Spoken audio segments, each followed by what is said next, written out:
श्री स्वामी समर्थ श्री गुरुदेव दत्त अक्कलकोट महाराज की जय। दिगंबरा दिगंबरा श्रीपाद वल्लभ दिगंबरा दिगंबरा दिगंबरा श्रीपाद वल्लभ दिगंबरा।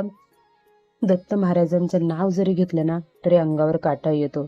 आणि माझ्याकडून श्री गुरुचरित्र पारायण घडलं आहे आणि निर्विघ्नपणे पार झालं आहे। त्याच्यामुळे तर मी खरंच खूप आनंदी आहे आणि खूप स्वतःला भाग्यवान समजते की माझ्या हातातून दत्त महाराजांनी पारायण घडवून घेतलं आहे। मनामध्ये खूप भीती होती की काही ना काही अडचण येईल, कारण की मला प्रॉब्लेम येण्याची दाट शक्यता होती। त्याच्यामुळेच मी पारायणाला अगोदर बसली होती। पण दत्त महाराजांच्या कृपेने काल माझ्या पारायणाची सांगता झालेली आहे आणि मी खूप खुश आहे। आणि जे पारायण करू शकत नाहीत, खूप जण पारायणाला बसलेले आहेत, मला माहिती आहे। केंद्रामध्ये असू द्या, मठामध्ये, जिथे त्यांना शक्य झालं आहे त्यांनी तिथे पारायण करायला सुरुवात केली आहे। कोणी स्वग्रही करत आहे पारायण। खरंच दत्त महाराजांचं श्री गुरुचरित्र पारायण एकदा तरी करायला पाहिजे। तुम्ही एकदा केलं ना तर बघा, तुम्ही 100% मी सांगते की तुम्ही वारंवार कराल हे पारायण, कारण की त्याचा अनुभवच एवढा वेगळा आहे ना। आणि ते केल्याने मनाला मिळणारी शांती तर अजून डबलच। आणि मी खरं सांगू, मी कोणत्या इच्छेसाठी म्हणजे मी कधीच पारायण करण्या अगोदर माझी इच्छा नाही सांगितली की मला घर पाहिजे, असं पाहिजे, तसं पाहिजे। मी फक्त आणि फक्त माझी एवढीच इच्छा होती की निर्विघ्नपणे पार पडावे।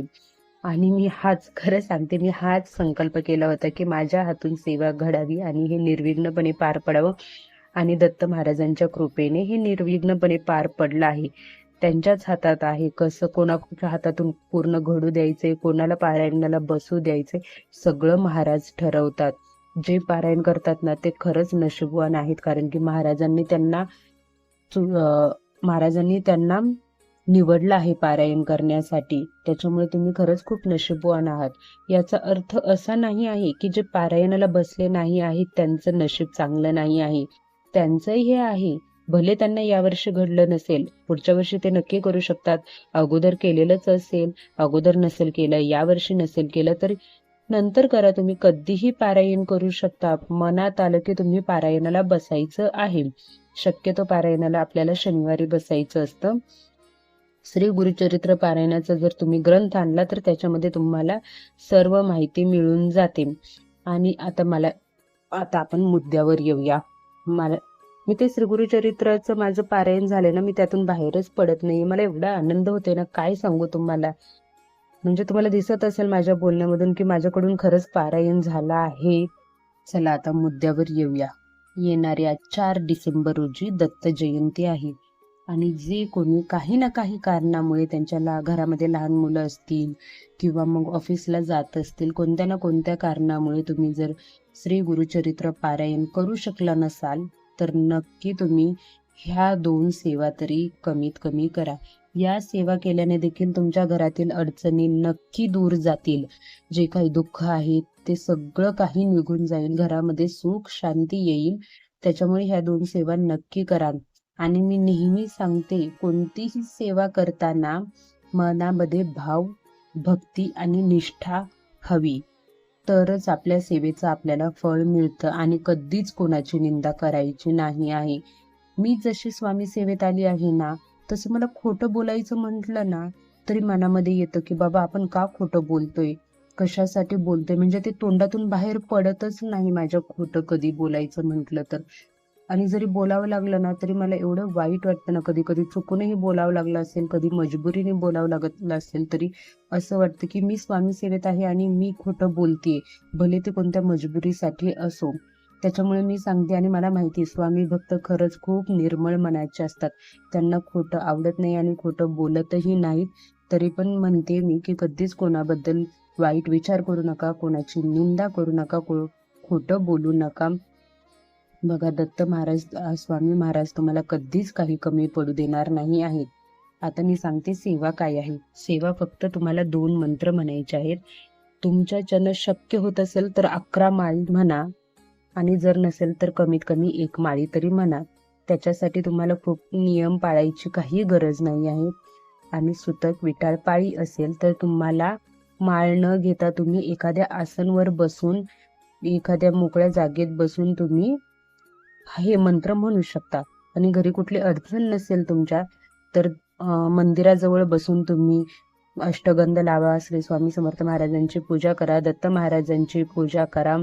त्यानंतर तुम्ही त्यांना नैवेद्य दाखवा व त्यानंतर 11 माळी जमल तर 11 माळी मंत्र म्हणा किंवा 1 माळी म्हटलात तरी चालेल. समजलं ना? अडचण असेल तर तुम्ही कुठेही एका जागेवर बसून टाइम लावून मंत्र म्हणा. 5 मिनिटं, 15 मिनिटं, 20 मिनिटं. माळ हातात घेऊ नका. घरामध्ये काही प्रॉब्लेम असेल, सुतक विटाळ पाळी आणि नसेल तर माळ घेऊन तुम्ही केला तरी चालेल. शेवटी काय मी नेहमी सांगतो, भक्ती महत्वाची आहे. महाराज तुमची भक्ती बघणार आहेत, त्याच्यामुळे भक्ती भावाने नक्की करा. आणि आता मंत्र कोणते आहेत? खरंच मंत्रामध्ये खूप शक्ती असते. तुम्ही अनुभव घ्या, तुम्हाला नक्की अनुभव येईल. मंत्रामध्ये खरंच खूप जास्त शक्ती असते.